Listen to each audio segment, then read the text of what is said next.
बंदी छोड़ सतगुरु रामपाल जी परमेश्वर जी की जय हो।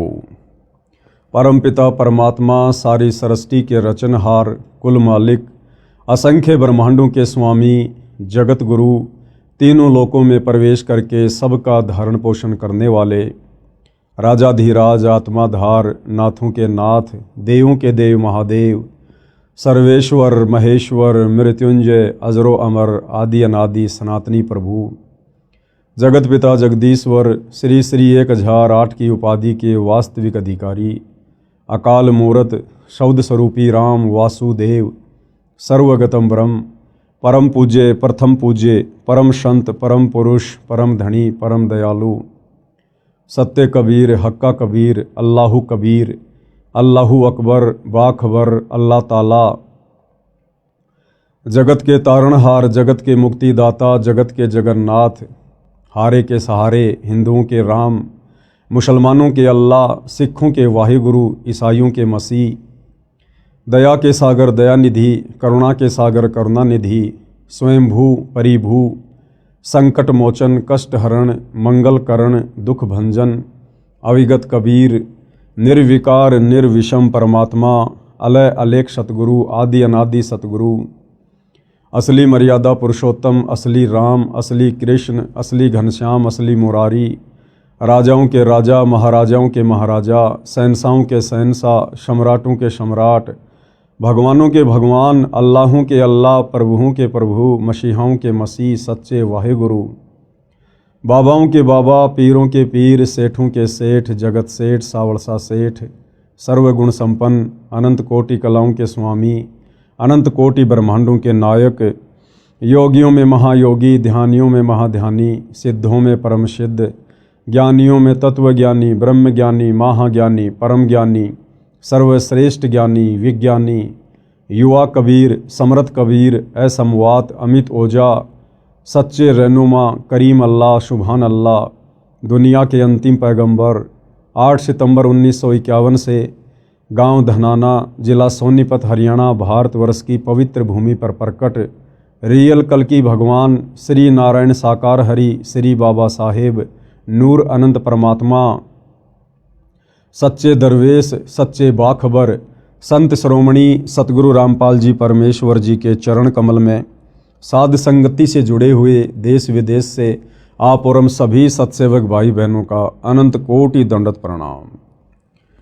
भाई और बहनों, बहुत बड़ी रजा, बहुत बड़ी मेहर पूज्य गुरुदेव भगवान की, परमेश्वर रामपाल जी की, जिनके शुभ आशीर्वाद से, विशेष आशीर्वाद से, उन्हीं के कर कमल से लिखित पवित्र पुस्तक हिंदू साहिबान नहीं समझे गीता वेद पुराण, इस पवित्र पुस्तक के ऊपर वीडियो बनाने की श्रृंखला शुरू हुई है। इस श्रृंखला में आज हमारा ये पहला वीडियो है और विशेषकर हिंदू समाज से जुड़े हुए उन सभी भाई बहनों से मैं निवेदन करूंगा, प्रार्थना करूंगा, विनती करूंगा कि आप जी इस पवित्र पुस्तक को बहुत ही ध्यानपूर्वक और धैर्यपूर्वक देखने का कष्ट करें। देखिए, जब तक हम किसी के विचार नहीं सुनेंगे, हम किसी के विषय में जानेंगे नहीं, तो हमें उनके विषय में कभी भी पता नहीं चलेगा। और यदि हम लोगों की कही हुई बातों को सुनकर या भेड़ चाल में वर्तमान में जो दुनिया चल रही है, अगर हम भी उसी चाल का हिस्सा बनकर किसी को जज करने, केवल शास्त्र अनुकूल सत भक्ति सच्चे सतगुरु से लेकर करके मोक्ष प्राप्ति के लिए मिला है। और यदि हमने इस मनुष्य जन्म से शास्त्र अनुकूल सत भक्ति सच्चे सतगुरु से उपदेश लेकर नहीं की, तो भाई और बहनों, परमपिता परमेश्वर हमें अगला जन्म लक 84 में देंगे। लक 84 योनियाँ जो हम अपने आसपास प्रतिदिन देखते हैं, गधे, कुत्ते, सूअर, बैल, भैंस, जंगली जानवर, कीट पतंग, फिर हमें ये मनुष्य जन्म मिलेंगे। और आज जो सुख सुविधा हमें प्राप्त है इस मनुष्य जीवन में, फिर उन लक 84 वाले शरीरों में ये सुविधा हमें कदापि प्राप्त नहीं होगी। और काफ़ी समय तक फिर परमेश्वर हमें पुनः मनुष्य जन्म भी नहीं देंगे, क्योंकि 184 योनियां भोगने के बाद एक मनुष्य जन्म परमात्मा सिर्फ और सिर्फ सच्चे सतगुरु से उपदेश लेकर सत भक्ति करने के लिए प्रदान करते हैं। इसलिए भाइयों और बहनों, आप इस मनुष्य जन्म की कीमत को समझिए और ये मनुष्य जन्म जिन श्वासों के ऊपर टिका हुआ है उन श्वासों की कीमत को समझिए। सतगुरु रामपाल जी क्या समझाना चाहते हैं, क्या संदेशा वो समाज को देना चाहते हैं, क्यों उन्होंने सन 1994 से अपना जीवन परमार्थ के कार्यों के लिए न्योछावर कर दिया और वर्तमान में भी पूरी तरह से संघर्षरत हैं परमार्थ के लिए। तो महापुरुषों के जीवन में जब तक हम झांक कर देखेंगे नहीं भाई और बहनों, हम सच्चाई से रूबरू नहीं हो सकते हैं। तो अब ये पवित्र पुस्तक हिंदू साहिबान नहीं समझे गीता वेद पुराण, मैं अपनी तरफ से इस पुस्तक के विषय में ज़्यादा कुछ नहीं बोलूँगा, क्योंकि इस पुस्तक में बहुत कुछ, या यूं कह लीजिए सब कुछ सतगुरु रामपाल जी परमेश्वर जी ने डाल दिया है। आपने सिर्फ घर बैठे इस पुस्तक को ध्यानपूर्वक प्रतिदिन रात्रि 9 बजे मुझ पवन दास के फेसबुक पेज पवन दास इस लाइव के ऊपर अपनी आंखों से देखकर जज करना है। आप चाहें तो पवित्र गीता जी को, जो गीता प्रेस गोरखपुर से प्रकाशित है, विशेषकर हिंदू समाज जिसको परम सत्य मानता है, आप जी उस गीता को भी अपने साथ में रखिए। वो गीता जी कौन सी है, कहाँ मिलेगी, कहाँ से प्रकाशित हैं, इस पुस्तक में आपको बताया जाएगा, समझाया जाएगा। गीता जी आप अपने साथ रखिए, ऐसा इसलिए कहा जा रहा है ताकि आपके मन में कोई भी डाउट पैदा ना हो। यदि आपको लगे कि संत रामपाल जी ने अपनी पुस्तक में जो बातें लिखी हैं गीता जी के विषय में, वेदों के विषय में, पुराणों के विषय में, और यदि आपको लगता है कि वो गलत हैं, तो आप जी अपनी पवित्र पुस्तक गीता जी को उठाकर खोलकर वो श्लोक, वो अध्याय मिला सकते हैं अपनी संतुष्टि के लिए। अन्यथा सतगुरु रामपाल जी ने तो अक्षर अक्षर परम सत्य ही लिखा है। तो भाइयों और बहनों, अब हम सीधा पुस्तक की ओर चलते हैं और ये पवित्र पुस्तक समाज को क्या संदेशा देना चाहती है, इस पर हम विचार करेंगे। हिंदू साहिबान नहीं समझे गीता वेद पुराण। आज हम इसके प्रथम अध्याय को लेते हैं। सबसे पहले 2 शब्द। विश्व के सब भाइयों तथा बहनों को मेरा सत सत प्रणाम। भाई और बहनों, अभी हम नादान हैं, अध्यात्म से अपरिचित हैं। जिस समय हम अध्यात्म की गहराई को छुएंगे, हम शास्त्र अनुकूल सत भक्ति को ग्रहण करेंगे, सतगुरु रामपाल जी को सतगुरु के रूप में धारण करेंगे, उस समय आपको बहुत ज़्यादा पछतावा होगा। किस बात को लेकर? कि हम नादान प्राणियों को समझाने के लिए सतगुरु रामपाल जी हमें कह रहे हैं सत सत प्रणाम, जबकि अनंत बार कोटि कोटि प्रणाम हम लोगों ने सतगुरु रामपाल जी के चरणों में कहना चाहिए। परंतु अभी हम अध्यात्म से अनजान हैं, नादान हैं, भ्रमित हैं। हर धर्म के प्रत्येक धर्म गुरु ने समस्त समाज के अनुयायियों को शास्त्र विरुद्ध साधना पर लगाकर भक्ति और भगवान से कोसों दूर कर दिया है, और भगत समाज सच्चे गुरु की पहचान करना भी भूल चुका है। क्योंकि किसी भी धर्म का व्यक्ति हो, वो केवल उस धर्म की पुस्तकों का नाम तो जानता है, लेकिन पुस्तकों के अंदर ज्ञान क्या छुपा हुआ है, वो पुस्तकें कहना क्या चाहती हैं, समझा क्या रही हैं, वो ना हमारे धर्म गुरुओं को पता है और ना आम नागरिकों को पता है। और जब हमें इस बात का पता चलेगा सतगुरु रामपाल जी से उपदेश लेकर या उनके सत्संग सुनकर, उसके बाद ये जो शब्द यहाँ लिखे हुए हैं इस पुस्तक में सतगुरु रामपाल जी की तरफ से कि सत सत प्रणाम, उसके बाद हम उनके चरण कमल में कहेंगे गुरुदेव भगवान के चरण कमल में अनंत कोटि दंडवत प्रणाम। हिंदू साहिबानों से मेरा निवेदन है कि इस पुस्तक को निष्पक्ष बुद्धि से दिल थाम कर पूरा पढ़ना। हिंदू समाज के लिए यह पुस्तक संजीवनी है तथा वरदान सिद्ध होगी। आपने संजीवनी बूटी का तो नाम सुना होगा। जब लक्ष्मण जी के प्राण संकट में थे तो हनुमान जी को सेवा दी गई द्रोणागिरी पर्वत से संजीवनी बूटी लाने की। हनुमान जी संजीवनी बूटी लेकर आए, उसका रस श्री लक्ष्मण जी के मुख में डाला गया, तब वे कोमा से बाहर आए, वे होश में आए। इसी प्रकार भाइयों और बहनों, युगों युगों से ये समाज भक्ति और भगवान के नाम पर भ्रमित है। हमारे धर्म गुरुओं ने काल प्रेरणा से हमारे से शास्त्र विरुद्ध साधना करवाकर हमें अज्ञान की गहरी नींद में सुला रखा है। अब ये पुस्तक सतगुरु रामपाल जी के कर कमल से लिखित, इसको पढ़ने और समझने के बाद ये पुस्तक हमारे लिए संजीवनी बूटी साबित होगी। हम जो अज्ञानता की गहरी नींद में सोए हुए हैं, ये पुस्तक हमें जगाएगी, हमें समझाएगी कि नादानों जागो, उठो, आज तुम्हें मनुष्य जन्म प्राप्त है, जिस मनुष्य जन्म के लिए 33 करोड़ देवी देवता और ब्रह्मा विष्णु महेश भी तरसते हैं। क्योंकि पूर्ण मोक्ष, पूर्ण मुक्ति केवल मनुष्य जन्म में ही संभव है, देव शरीर में संभव नहीं है। इसलिए ये पवित्र पुस्तक हिंदू साहिबान नहीं समझे, गीता वेद पुराण हमारे लिए संजीवनी बूटी का काम करेगी। हिंदू समाज के लिए यह पुस्तक संजीवनी है तथा वरदान सिद्ध होगी।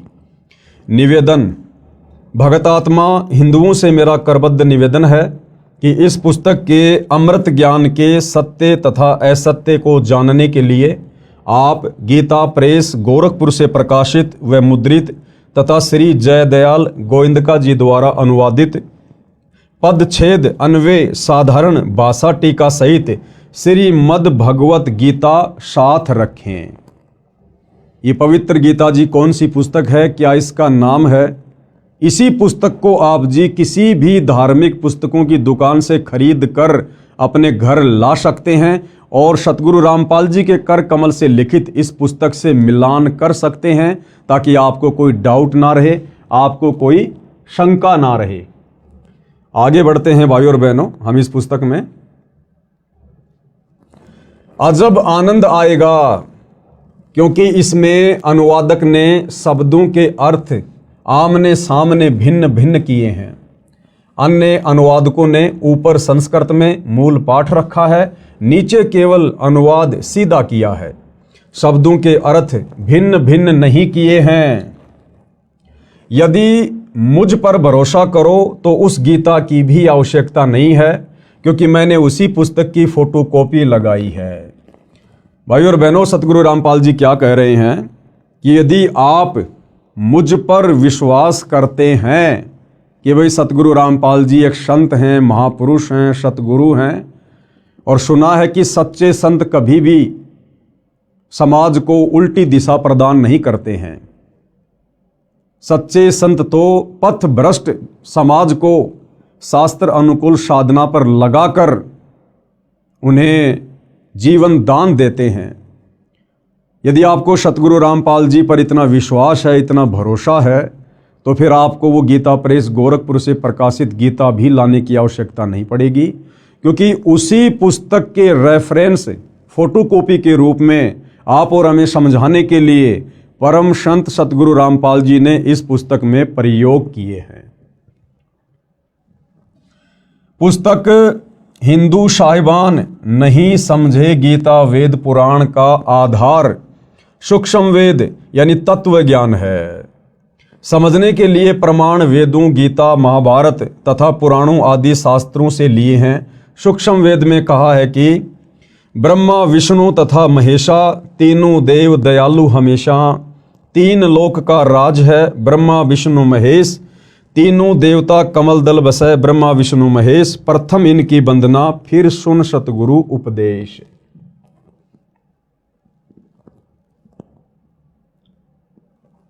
अर्थात सूक्ष्म वेद में अध्यात्म का संपूर्ण ज्ञान है। भाइयों और बहनों, ध्यान देना, यहाँ पर सतगुरु रामपाल जी ने इस पुस्तक का आधार बताया है सूक्ष्म वेद। अब ये सूक्ष्म वेद क्या है, 99% समाज इस बात से अपरिचित है। हमने तो केवल 4 वेदों के नाम सुने हैं, यजुर्वेद, ऋग्वेद, अथर्ववेद, सामवेद। अब ये 5वां वेद कौन सा आ गया? ये 5वां वेद इन 4 वेदों का बाप है, इनका पिता है।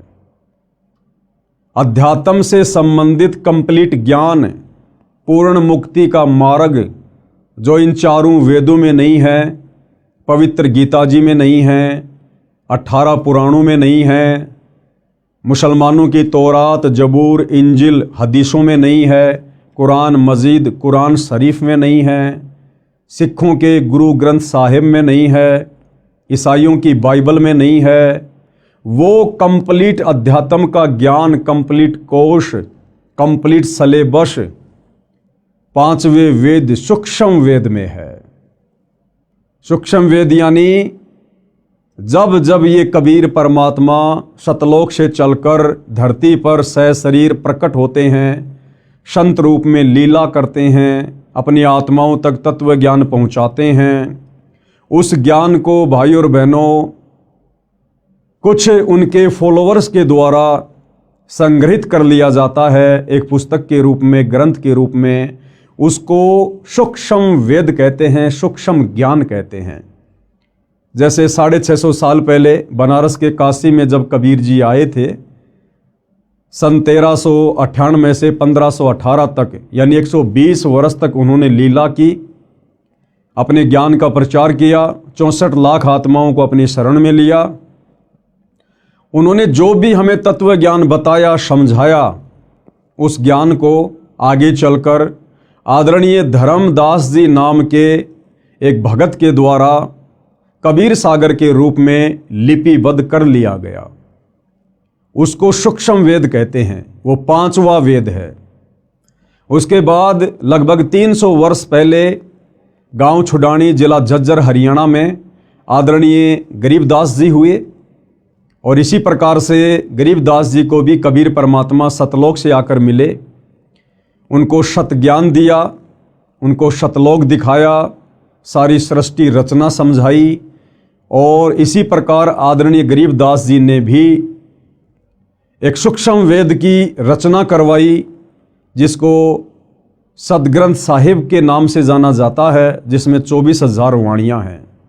यानी आदरणीय गरीबदास जी के सदग्रंथ साहिब में 4 वेदों को मिलाकर कहीं अधिक वाणियाँ हैं, 24,000 वाणियाँ हैं, जिसको सूक्ष्म वेद कहा जाता है। तो सतगुरु रामपाल जी कह रहे हैं कि मैंने ये जो पुस्तक लिखी है आप लोगों को समझाने के लिए, इस पुस्तक का आधार सूक्ष्म वेद है।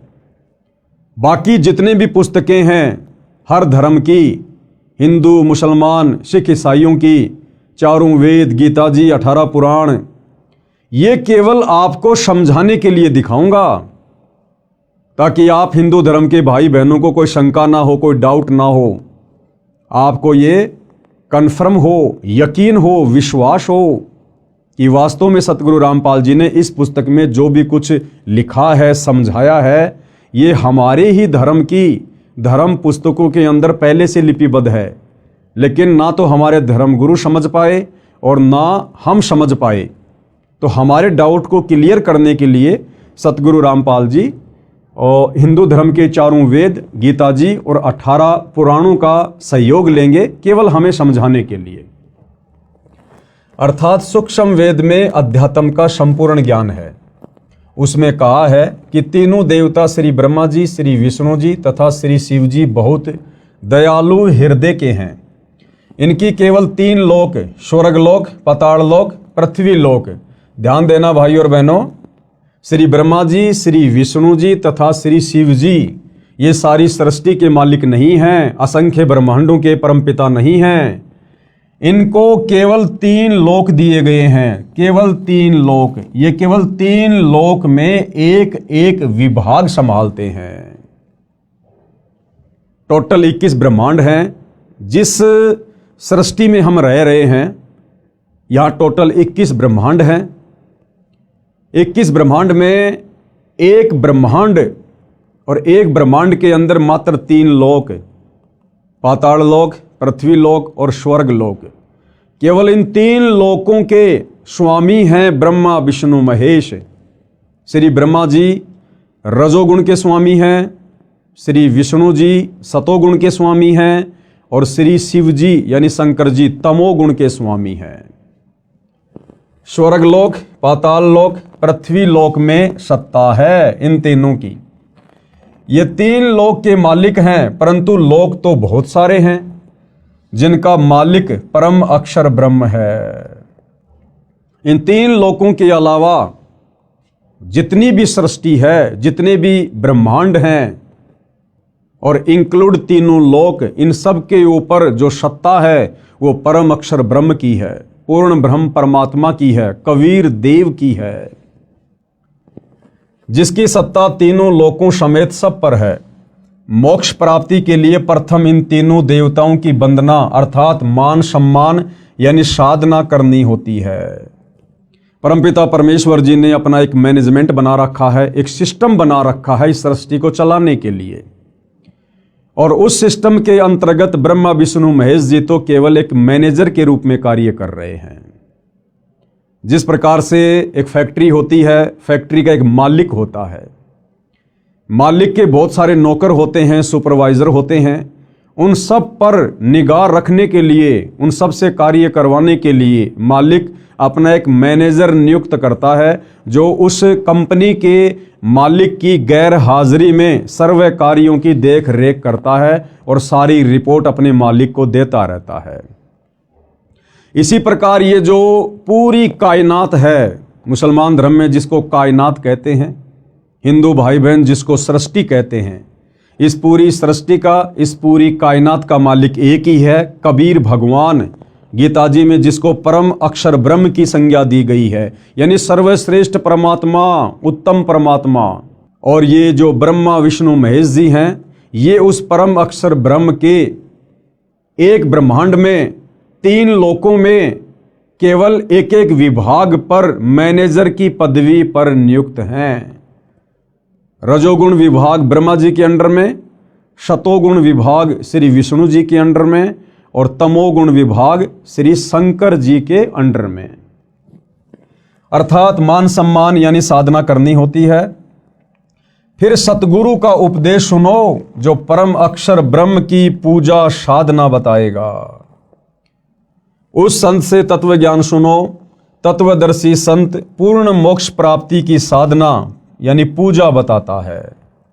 पूर्ण मोक्ष के लिए इन तीनों देवताओं की शास्त्रोक्त साधना करनी होती है।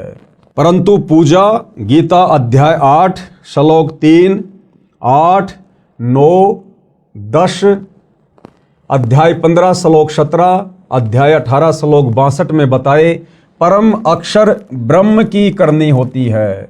भाई और बहनों, साधना में और पूजा में, भक्ति में और पूजा में रात दिन का अंतर होता है। और पूर्ण मोक्ष प्राप्ति के लिए हमने पूजा केवल एक परमपिता परमेश्वर की करनी होती है, परम अक्षर ब्रह्म की, उत्तम पुरुष की, सर्वश्रेष्ठ परमात्मा की। बाकी हम जिस लोक में रह रहे हैं, ब्रह्मा विष्णु महेश यहाँ के मैनेजर हैं तीनों गुणों के, तो हमने साधना इनकी भी करनी पड़ेगी। जिस प्रकार एक प्यासे व्यक्ति को अपनी प्यास बुझाने के लिए जल की आवश्यकता पड़ती है, जब तक उसको जल नहीं मिलेगा उसकी तृप्ति नहीं हो सकती। अब जल मिलेगा हैंड पंप से, तो हमने हैंड पंप की साधना करनी पड़ेगी। हमने हैंड पंप की साधना करनी पड़ेगी। हमने उसको काम में लेना पड़ेगा, हमने उसको चलाना पड़ेगा।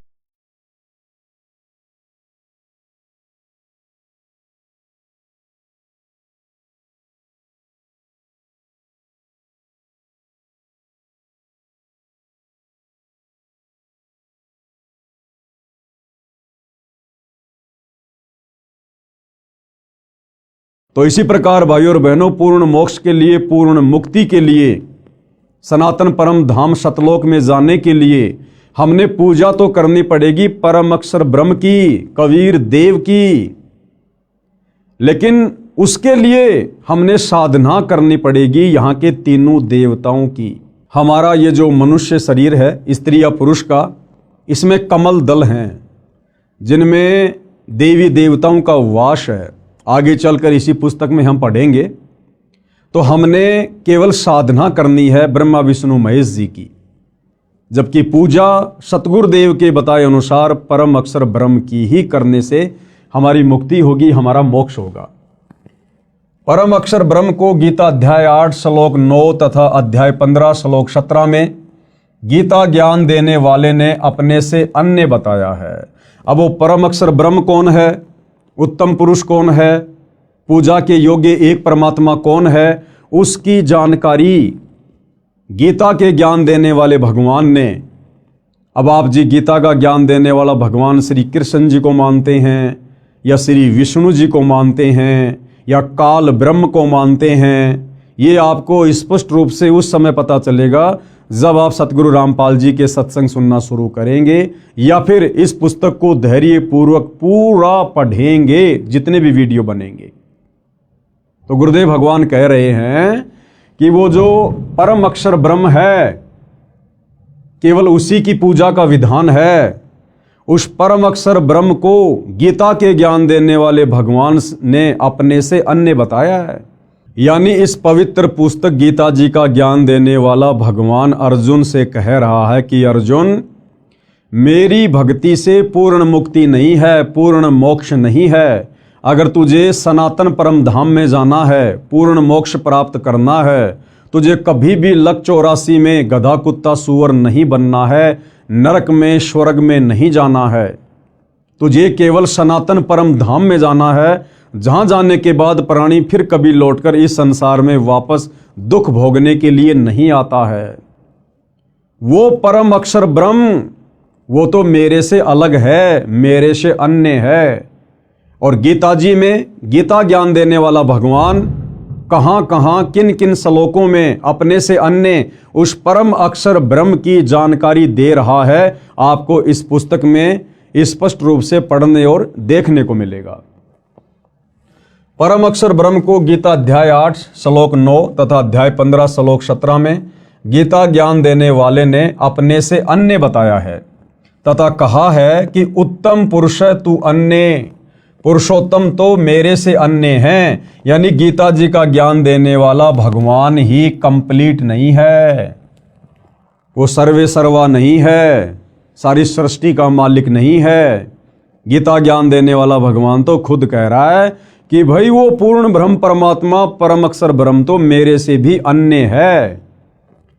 वही परमात्मा है, सबका धारण पोषण करने वाला अविनाशी परमेश्वर है।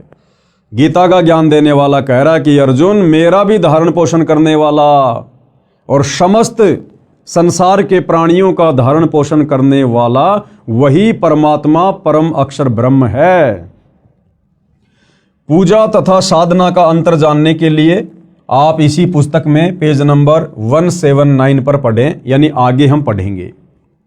मेरा उद्देश्य, सतगुरु रामपाल जी क्या कह रहे हैं कि उनका क्या मकसद है, क्या उनका उद्देश्य है इस पुस्तक को लिखने का और इस पुस्तक के माध्यम से भगत समाज को जगाने का। विश्व के मानव को सत्य ज्ञान सुनाकर सनातनी बनाना है, सनातनी। क्योंकि पिछला इतिहास बताता है कि पहले केवल एक सनातन पंथ यानी धर्म ही था। तत्व ज्ञान के अभाव से हम धर्मों में बंटते चले गए, जो विश्व में अशांति का कारण बना है। एक दूसरे के जानी दुश्मन बन गए हैं। यह बात विश्व का मानव निर्विरोध मानता है कि सबका मालिक यानी परमात्मा एक है। ये बात तो सभी मानते हैं कि भाई पूरे विश्व का मालिक सबका भगवान एक ही है। परंतु वह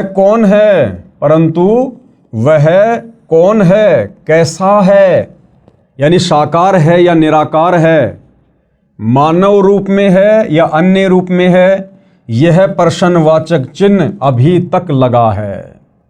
जैसे भाइयों और बहनों, कोई व्यक्ति चाहे किसी की भी पूजा करता है, किसी भी धर्म का है, जैसे हिंदू धर्म की हम बात करें, एक व्यक्ति को सारा जीवन बीत जाता है देवी देवताओं की पूजा करते हुए, ब्रह्मा विष्णु महेश की पूजा करते हुए, और जब उस व्यक्ति के ऊपर कोई विशेष आपत्ति, विशेष संकट आता है और जब उसका कहीं कोई समाधान नहीं निकलता है, तो अंत में वो व्यक्ति थक हार कर अंतरात्मा से पुकार करता है कि हे सच्चे परमात्मा, हे सबके मालिक।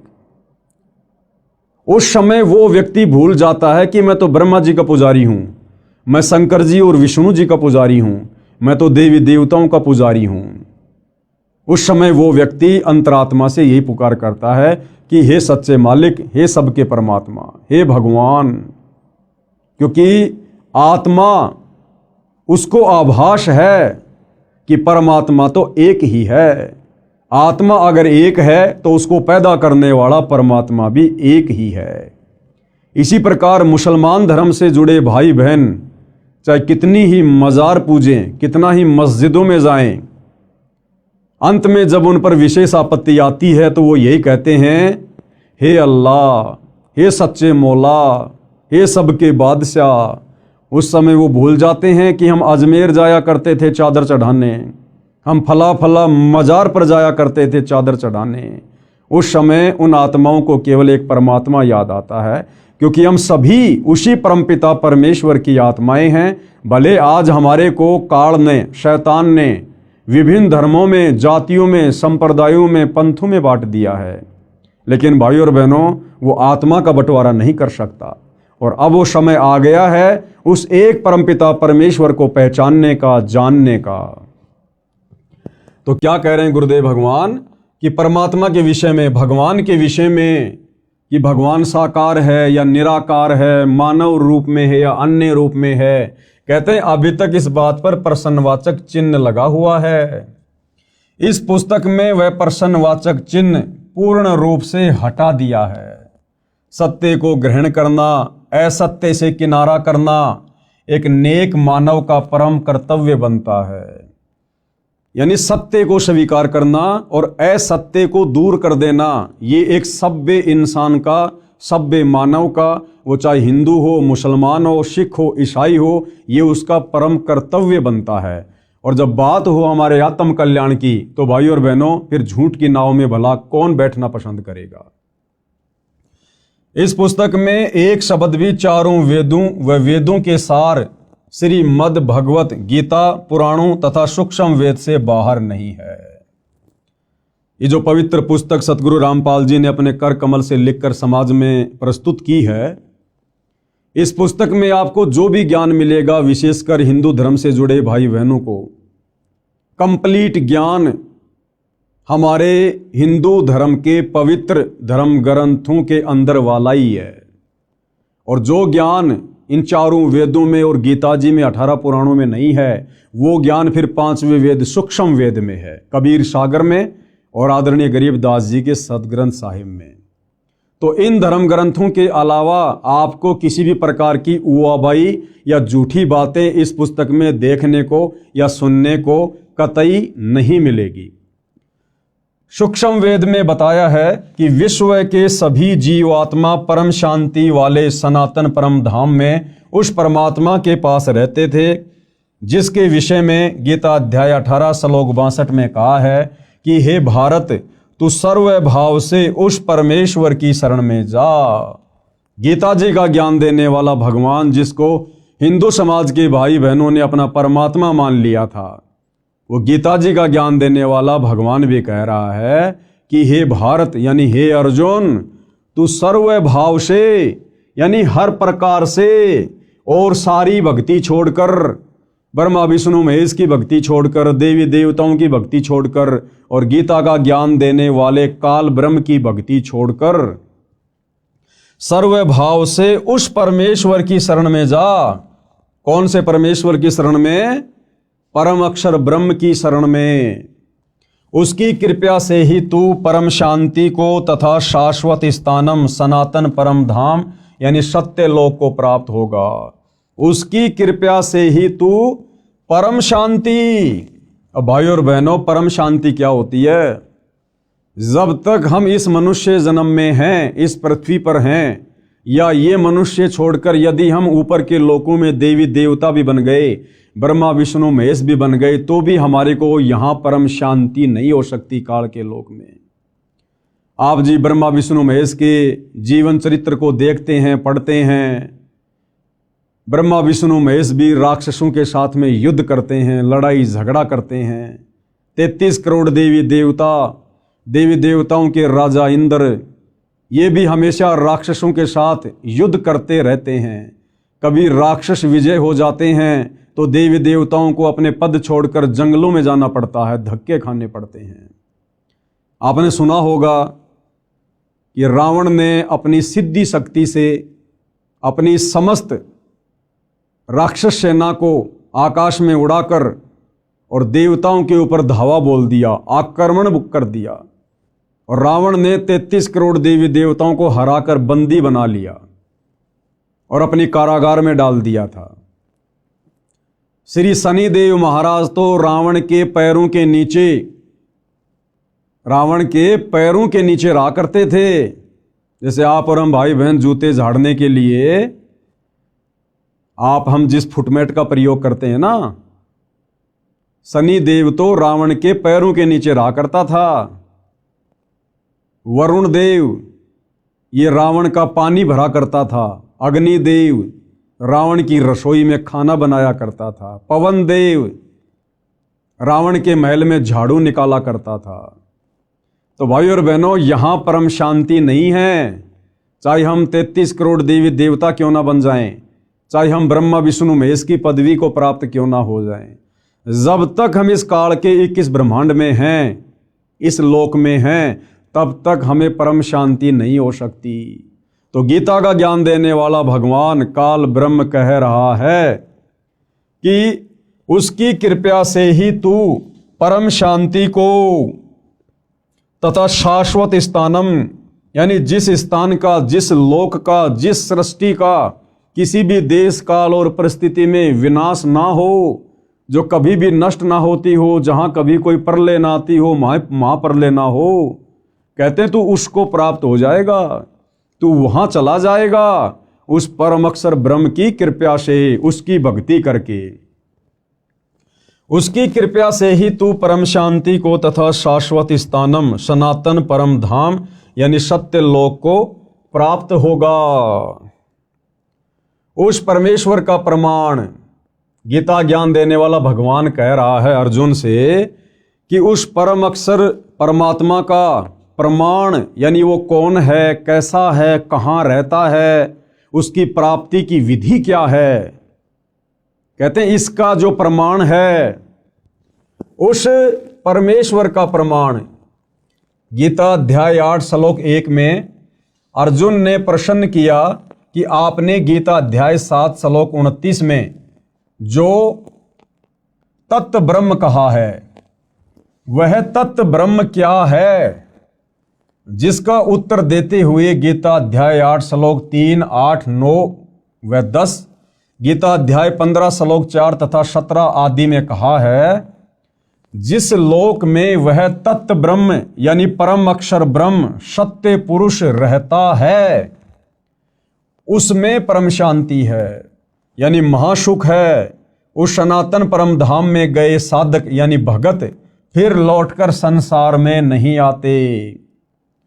जीवात्मा जब से परम अक्षर ब्रह्म यानी परमेश्वर से बिछुड़ी है, यानी उस परम शांति वाले सनातन परम धाम से काल ब्रह्म के दुखाले लोक में आई है, उसी समय से इसको उस सुख का अभाव खल रहा है जो परमात्मा के पास था। अब भाइयों और बहनों, वो शाश्वत स्थान क्या है, वो सतलोक क्या है, जहाँ पर हम सभी रहा करते थे।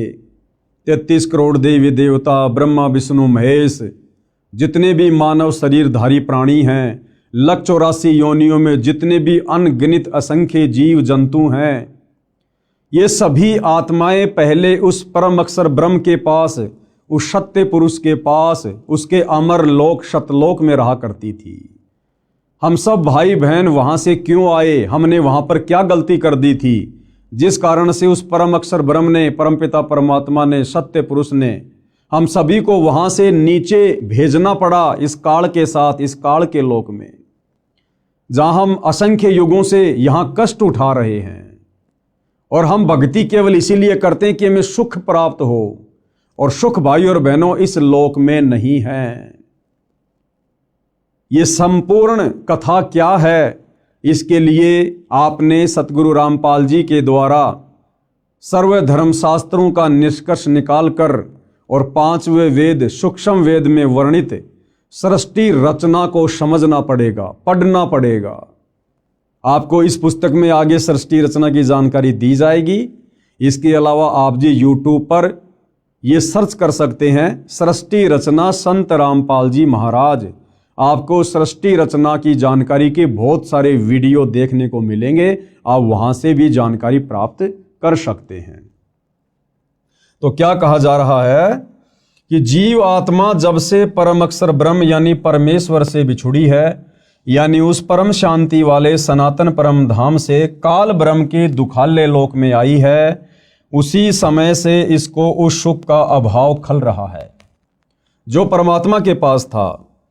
उस सुख की खोज में इधर उधर भटक रही है। इस यात्रा में जैसा भी मार्गदर्शक मिला उस पर विश्वास कर लिया, क्योंकि भगत का हृदय नम्र व श्रद्धा युक्त होता है। यानी भगत का एक स्वभाव होता है, वो हर किसी पर बड़ी आसानी से विश्वास कर लेता है। इस कारण से धर्म बनते चले गए। अधूरे ज्ञान से मानव समाज धर्मों में बढ़ता चला गया। अनेकों पंथ यानी धर्म बन गए। सर्वप्रथम एक आदि सनातन पंथ यानी धर्म था। मानव समाज शास्त्रोक्त साधना करता था, यानी शास्त्रों के अनुसार ही साधना करता था। यह भैरव भूत की साधना नहीं करता था, चौराहों की पूजा नहीं करता था, किसी भी ऐरे गहरे जादू जंत्र करने वाले बाबाओं के चक्कर में आकर टोने टोटके जंत्र मंत्र में विश्वास नहीं करता था। केवल शास्त्रों के अनुसार साधना की जाती थी। आदि सनातन पंथ में शुरुआत में सतयुग में मानव समाज शास्त्रोक्त साधना करता था। वह सतयुग का समय था। वह कौन सा समय था? वो सतयुग का समय था, जिस समय पूरी पृथ्वी के मानव शास्त्रों के अनुसार यानी पांचों वेदों के अनुसार साधना किया करते थे। पांचों वेदों ऋग्वेद, यजुर्वेद, सामवेद, अथर्ववेद तथा सूक्ष्म वेद, केवल यही शास्त्र हुआ करते थे।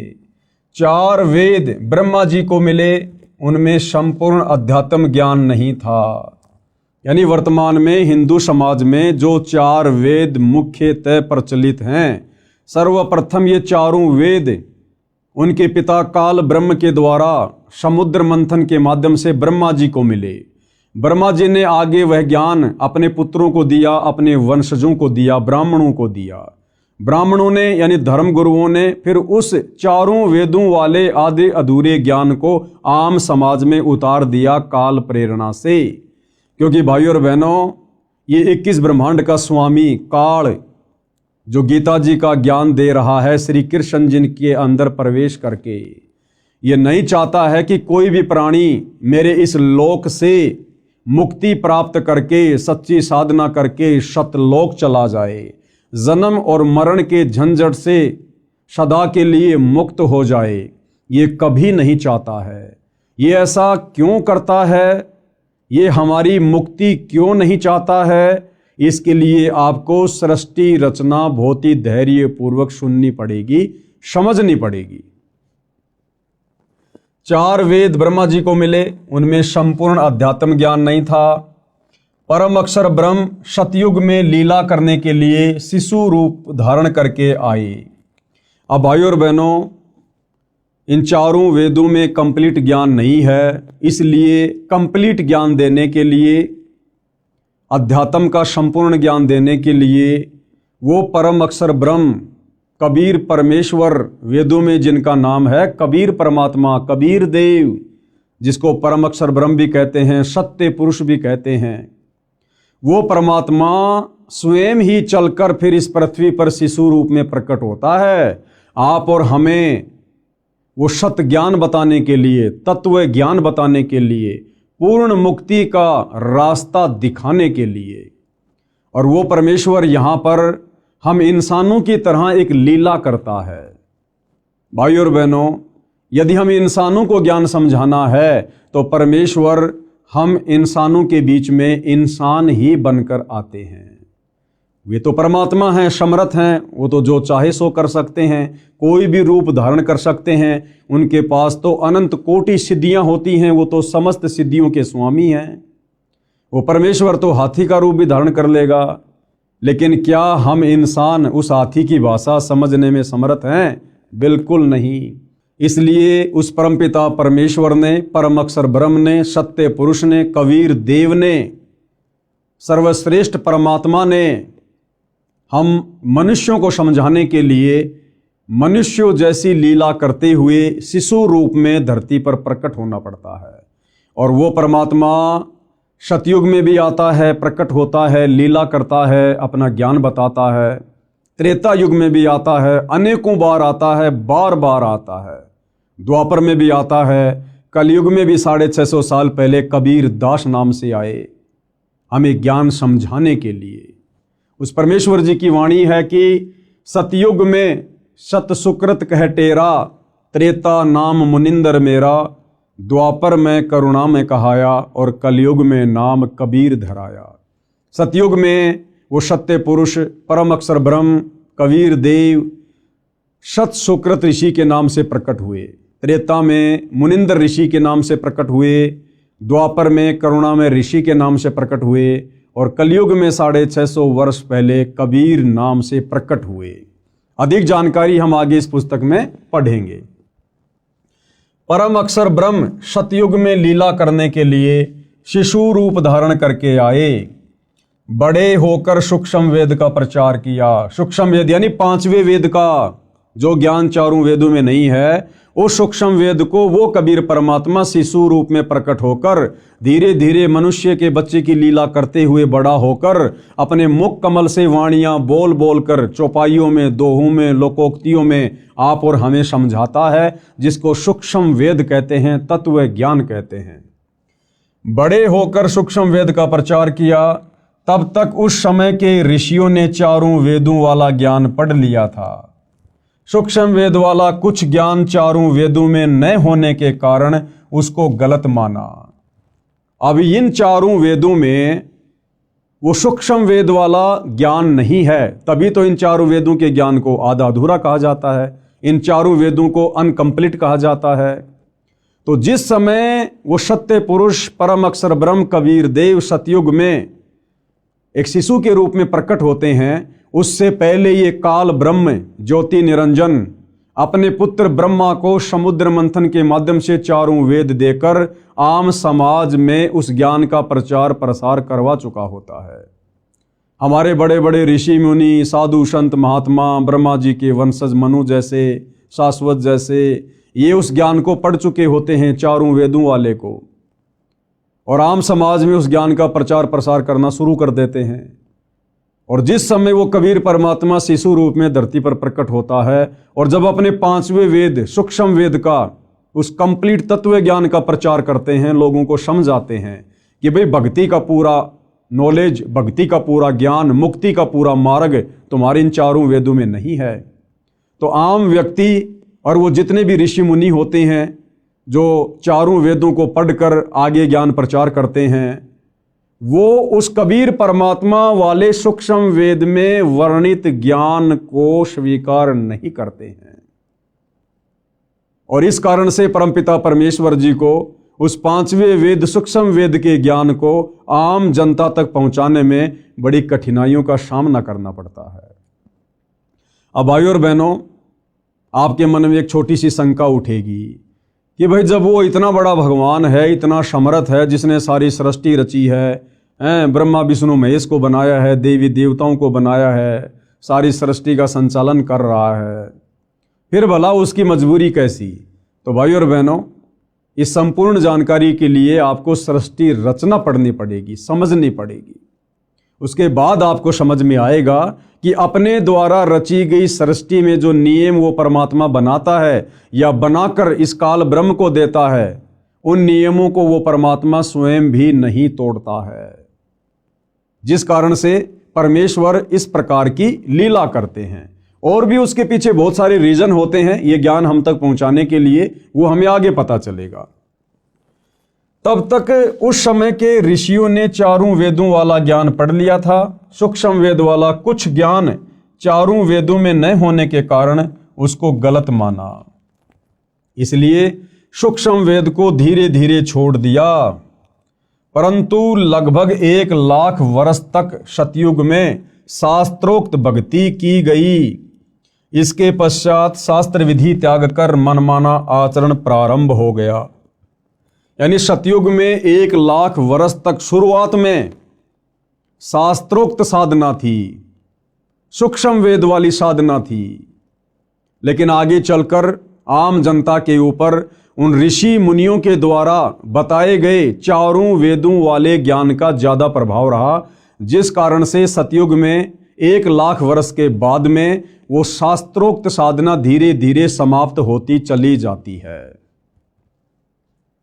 इसके पश्चात शास्त्र विधि त्याग कर मनमाना आचरण प्रारंभ हो गया। गीता अध्याय 16 श्लोक 23-24 में कहा है कि जो व्यक्ति शास्त्र विधि को त्याग कर अपनी इच्छा से मनमाना आचरण करता है, क्या कहा गया है गीता अध्याय 16 श्लोक 23-24 में, कि जो व्यक्ति शास्त्र विधि को त्याग कर और मनमाना आचरण करता है। मनमाना आचरण क्या? शास्त्रों में बताई गई साधना को त्याग कर किसी और के कहने से मनमुखी भक्ति करना, साधना कहना, उसको कहते हैं शास्त्र विधि को त्याग कर मनमाना आचरण करना, जैसे कि वर्तमान में पूरा विश्व कर रहा है। सतगुरु रामपाल जी के भक्तों को छोड़कर पूरा विश्व शास्त्र विधि को त्याग कर गीता अध्याय 16 श्लोक नंबर 23-24 के अनुसार मनमाना आचरण कर रहा है। देवी देवताओं की पूजा, भैरव भूत की साधना, चौराहों की पूजा, पेड़ पौधों की पूजा, अन्य जंतर मंत्र, दुनिया भर के पाखंड, ये है शास्त्र विधि को त्याग कर मनमाना आचरण, जिसको करने के चलते इंसान सुखी होने के बजाय और अधिक दुखी होता जा रहा है। तो गीता अध्याय 16 श्लोक 23 के अनुसार जो व्यक्ति शास्त्र विधि को त्याग कर मनमाना आचरण करता है, उसको नए सिद्धि प्राप्त होती है। सिद्धि यानी उसका कोई भी कार्य सिद्ध नहीं होता है। जिस कार्य के लिए वो भक्ति साधना करता है या करवाता है अपने गुरुजनों से, उसका वो कार्य सिद्ध नहीं होता, यानी उसको कोई सिद्धि प्राप्त नहीं होती, न उसकी गति होती है। गति यानी मरने के बाद शास्त्र विधि को त्याग कर मनमानी भक्ति पूजा साधना करने वाले की गति नहीं होती, यानी उसका मोक्ष नहीं होता है। वो नरक में जाता है, 84 लाख योनियों में जाता है, भूत और प्रेत की योनियों को प्राप्त करता है, और न उसे सुख मिलता है, ना उसे जीते जी कोई सुख मिलता है, और मरने के बाद उसकी गति नहीं हुई तो वो वैसे ही महादुखी रहेगा। इन 3 वस्तुओं के लिए ही भक्ति की जाती है। कौन सी 3 वस्तुओं के लिए? सिद्धि, रिद्धि और सुख। सिद्धि यानी कार्य सिद्धि, रिद्धि यानी धन माया और सुख प्राप्ति के लिए।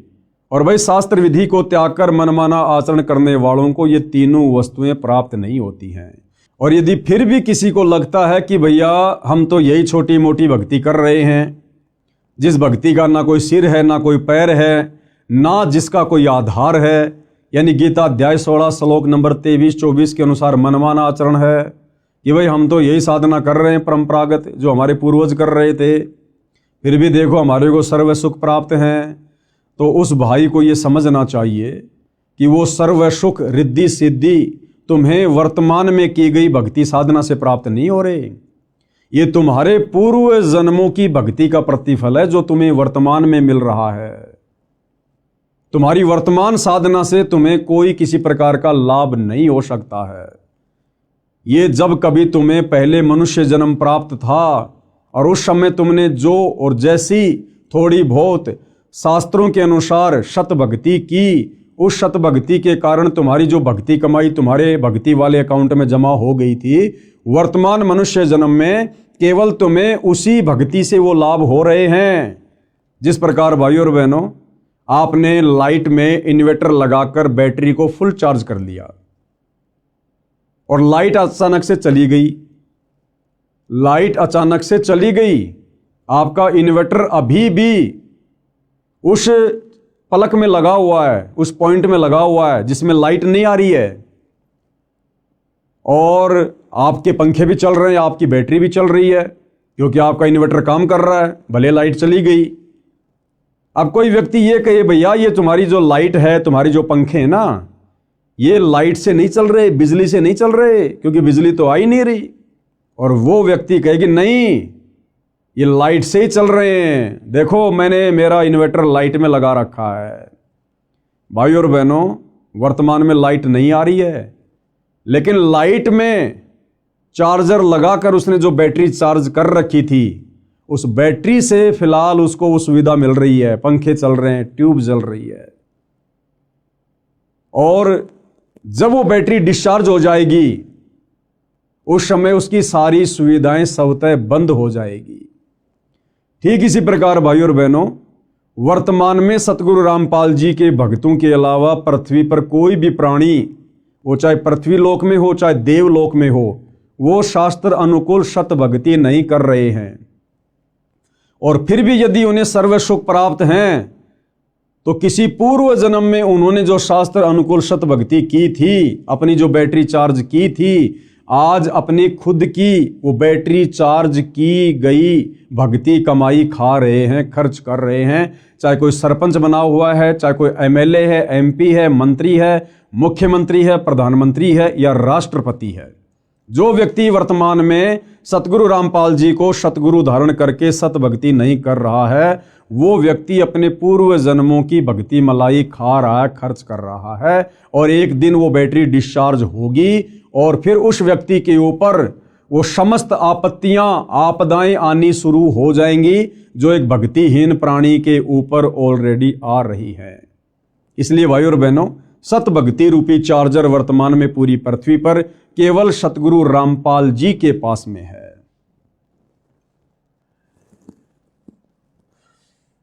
उसको न सिद्धि प्राप्त होती है, न उसकी गति होती है, न उसे सुख मिलता है।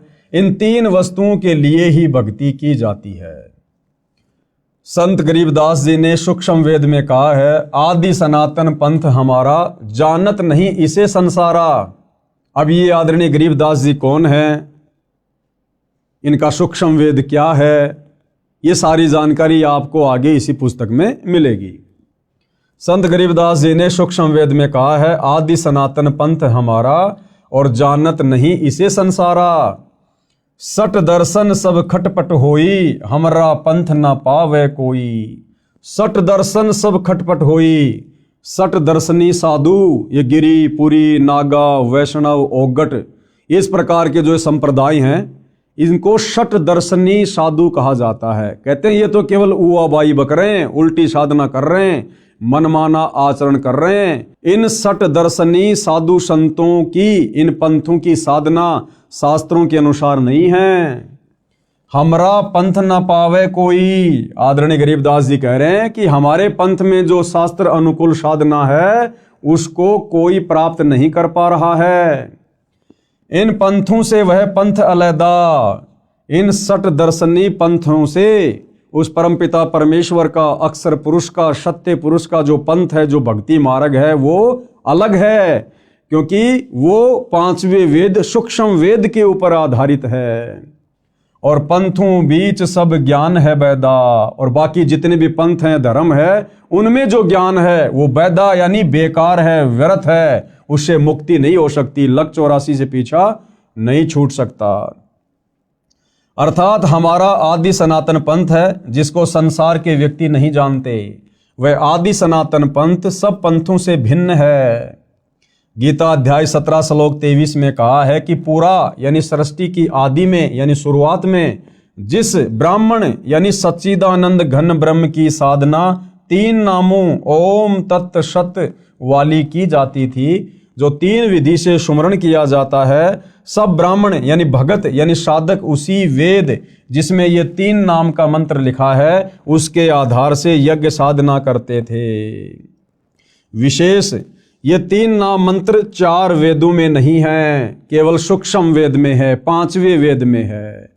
गीता जी अध्याय 17 श्लोक 23 में ओम तत् सत इति निर्देश ब्रह्मण त्रिविध समर्थे, ये जो 3 मंत्र हैं ओम तत् सत, ओम तो सीधा सीधा है, तत् और सत ये सांकेतिक है। ये केवल तत्वदर्शी संत ही बता सकता है, पृथ्वी पर अन्य को नहीं पता कि तत् और सत के रूप में वो वास्तविक भक्ति मंत्र क्या हैं। तो गुरुदेव भगवान कह रहे हैं कि इन 4 वेदों में और गीता जी में ओम तत् सत ये तीनों मंत्र पूर्णतया खुलासे के साथ में नहीं है।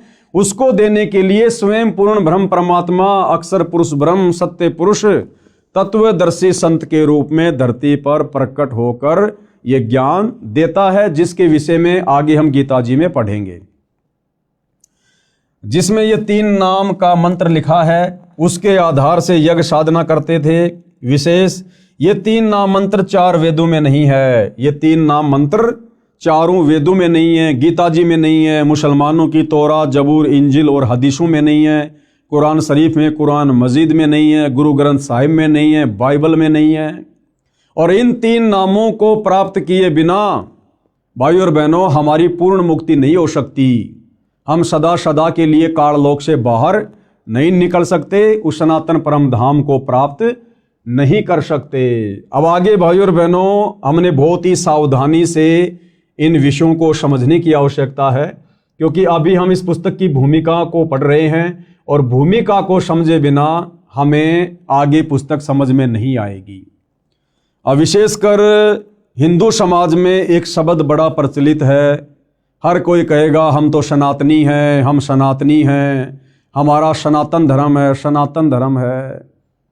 जबकि सतगुरु रामपाल जी और उनके भक्तों के अलावा, सतगुरु रामपाल जी के यथार्थ 13वें कबीर पंथ के पंथियों के अलावा इस धरती पर कोई भी व्यक्ति, चाहे वो चारों शंकराचार्य हों या संत महंत मंडलेश्वर हों, उन लोगों को सनातन के स का भी ज्ञान नहीं है, स का भी।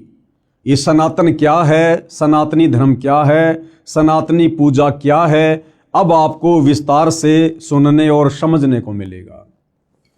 गीता अध्याय 4 श्लोक 1 और 2 में स्पष्ट किया है कि हे अर्जुन, यह योग यानी गीता वाला अर्थात 4 वेदों वाला ज्ञान, योग यानी ज्ञान भक्ति, मैंने सूर्य से कहा था।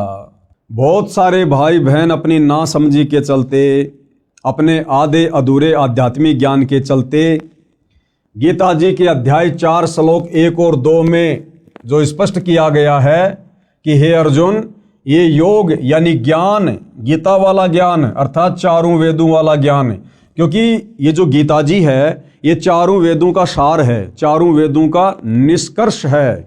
4 वेद मिलाकर बहुत मोटे हो जाते हैं, इसलिए ये वेदों वाला ज्ञान ये गीता जी के रूप में कन्वर्ट कर दिया गया। तो 4 वेद कहो या गीता जी कहो, बात एक ही है, 4 वेदों का सार है गीता जी। तो गीता ज्ञान देने वाला भगवान अर्जुन से कह रहा है कि भाई ये जो गीता वाला ज्ञान है ना, ये जो भक्ति की जानकारी है ना, ये सबसे पहले मैंने सूर्य देव को बताई थी, सूर्य देव को समझाई थी, ये ज्ञान सबसे पहले मैंने उसको दिया था। अब बहुत सारे भाई बहन कह देंगे कि भाई ये सूर्य जो आग का गोला है ये भला कैसे ज्ञान समझेगा। भाई यहां पर उस आग के गोले सूर्य को ज्ञान समझाने की बात नहीं कही जा रही। 33 करोड़ देवी देवताओं में एक देव है जिसका नाम है सूर्य देव। ये जो आग का गोला सूर्य है जो हमें रोशनी देता है, ये एक अलग वस्तु है। और इस आग के गोले सूर्य देव के ऊपर जिस देवता का कंट्रोल है, यानी जिस देवता के अंतर्गत ये विभाग आता है, वो सूर्य देव अलग है, वो एक देवता अलग है। जिस प्रकार जल का देवता है वरुण देव, तो जल अलग है, वरुण देव अलग है। वायु का देवता है पवन देव, तो पवन देव अलग है और वो वायु, वो डिपार्टमेंट अलग है। जिस प्रकार भाई और बहनों परिवहन मंत्री होता है, परिवहन मंत्री, अब परिवहन मंत्री कोई ट्रेन, बस या अन्य कोई साधन थोड़ी होता है। परिवहन मंत्री कोई अलग होता है, उसका नाम अलग होता है, और परिवहन विभाग के ऊपर उस परिवहन मंत्री का कंट्रोल होता है। इसी प्रकार ये जो आग का गोला सूर्य है, ये अलग है, और इस आग के गोले सूर्य के ऊपर जिस देवता का कंट्रोल है वो सूर्य देव अलग है। वो आप और हमारी तरह मनुष्य शरीर में है, वो देव शरीर में है। तो ये ज्ञान सबसे पहले गीता ज्ञान देने वाले भगवान ने, ब्रह्म ने इस सूर्य देव को बताया था। सूर्य ने अपने पुत्र मनु से कहा, मनु ने अपने पुत्र इक्ष्वाकु को कहा। इसके बाद ये ज्ञान कुछ राज ऋषियों ने समझा, उसके पश्चात ये ज्ञान नष्ट हो गया, यानी लुप्त हो गया। फिर यानी ये चारों वेदों वाला ज्ञान भी धीरे धीरे आगे चलकर नष्ट होता चला गया। जैन संस्कृति कोश नामक पुस्तक में पेज नंबर 175 177 पर कहा है कि तीर्थकर ऋषभ देव की जीवन घटनाएं, तीर्थकर ऋषभ देव की जीवन घटनाएं। तीर्थकर ऋषभ देव अंतिम कुलकर नाभिराज के पुत्र थे। उनकी माता मरु देवी थी। वे इक्ष्वाकु वंशी नाभिराज अयोध्या के एक लोकप्रिय राजा थे। तरुण यानी युवा होने पर नाभिराज ने ऋषभ देव का विवाह सुनंदा और सुमंगला से कर दिया। सुनंदा ने तेजस्वी पुत्र बाहुबली और पुत्री सुंदरी को जन्म दिया, और सुमंगला ने भरत सहित 99 पुत्रों और ब्राह्मी पुत्री को जन्म दिया। समय आने पर ऋषभदेव ने भरत को अयोध्या का, बाहुबली को तक्षशिला का और शेष युवराजों को उनकी योग्यता अनुसार राज्य सौंपकर संसार त्याग दिया और दीक्षा लेकर साधना में लीन हो गए। साधना काल में पाणिपात्री ऋषभदेव 1 वर्ष तक निराहार रहे, यानी भूखे रहे। बाद में बाहुबली के पुत्र श्रेयांश कुमार ने इक्षु रस यानी गन्ने का रस देकर उनकी इस निराहार व्रति को तोड़ा। लगातार 1000 वर्ष तक तपस्या करने वाले मुनि ऋषभदेव ने अंत में केवल ज्ञान प्राप्त किया और धर्म देशना यानी नाम उपदेश देना प्रारंभ कर दिया। प्रथम धर्म देशना भरत के पुत्र मरीचि को दी, जो बाद में जैन धर्म के 24वें तीर्थकर महावीर वर्धमान बने। पवित्र गीता में क्या कहा है, कृपया पढ़ें व विचार करें। गीता अध्याय 6 श्लोक 16 में कहा है कि हे अर्जुन, यह योग यानी भक्ति साधना न तो बिल्कुल न खाने वाले की, यानी जो व्यक्ति व्रत रखता है, कुछ भी नहीं खाता है, गीता जी कह रही है कि उस व्यक्ति की भक्ति साधना कभी भी सफल नहीं हो सकती। बिल्कुल भी न खाना यानी व्रत रखना। यह योग यानी भक्ति साधना न तो बिल्कुल न खाने वाले की यानी व्रत करने वाले की सिद्ध होती है, यानी बिल्कुल भी सिद्ध नहीं होगी, न अधिक खाने वाले की, न अधिक सोने वाले की, न अधिक जागने वाले की सिद्ध होती है। ध्यान देने योग्य, आगे गुरुदेव क्या कह रहे हैं कि ध्यान देने योग्य बातें हैं। श्री ऋषभदेव जी ने गीता ज्ञान यानी चारों वेदों शास्त्रों में बताई साधना की विपरीत शास्त्र विधि को त्याग कर मनमाना आचरण अपनी इच्छा से किया, जिसे कोई लाभ नहीं हुआ, न होना था। यानी ऋषभदेव जी जो कि सतयुग में हुए थे, ऋषभदेव जी ने शास्त्रों में वर्णित साधना को त्याग कर, यानी चारों वेदों में जो भक्ति साधना लिखी हुई है उसका त्याग करके और मनमाना आचरण करना शुरू कर दिया था। और 1000 वर्ष तक वो निराहार रहे। और उसके बाद जब उन्होंने सबसे पहले नाम उपदेश देना शुरू किया तो सबसे पहला उपदेश ऋषभदेव जी ने अपने पोते मारीच को दिया, मारीची को दिया। और वही मारीची वाली आत्मा आगे चलकर जैन धर्म में 24वें तीर्थकर महावीर स्वामी कहलाए। तो विचार करो भाई और बहनों, जब सतयुग में ऋषभ देव जी शास्त्र विधि को त्याग कर मनमाना आचरण करना शुरू कर चुके थे, तो उनसे उपदेश प्राप्त मारीची वाली आत्मा जो आगे चलकर जैन धर्म में 24वें तीर्थकर बने महावीर स्वामी, भला उनके पास में वेदों वाली साधना कहां से होगी। और जैन धर्म की पुस्तक है आओ जैन धर्म को जाने, उस पुस्तक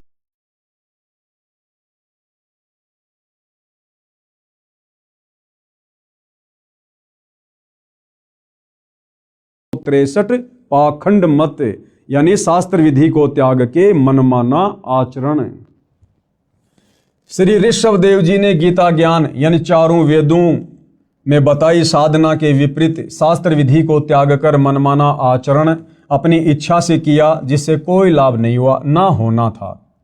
अन्य प्रमाण गीता अध्याय 17 श्लोक 5 और 6 में इस प्रकार कहा है, जो मनुष्य शास्त्र विधि रहित यानी शास्त्र विधि को त्याग कर केवल मन कल्पित घोर तप को तपते हैं, यानी जो साधना गीता में लिखी है, जो साधना चारों वेदों में लिखी है, उसके अनुसार भक्ति साधना ना करके जो मनमुखी रूप से कोई तप करता है, कोई पैदल यात्रा करता है, कोई कावड़ लेके आता है, कोई कैसा कैसा घोर तप करता है, तो कहते हैं कि शास्त्र विधि को त्याग कर केवल मन कल्पित यानी जैसा मन में आया वैसी भक्ति शुरू कर दी, या जैसा किसी ने बता दिया कि भैया फला फला जगह एक पीपल का पेड़ है, उसके चारों तरफ लाल धागा बांधने से ये सुख हो जाएगा, बेटा हो जाएगा। ये होते मन कल्पित कर्म, केवल मन कल्पित घोर तप को तपते हैं।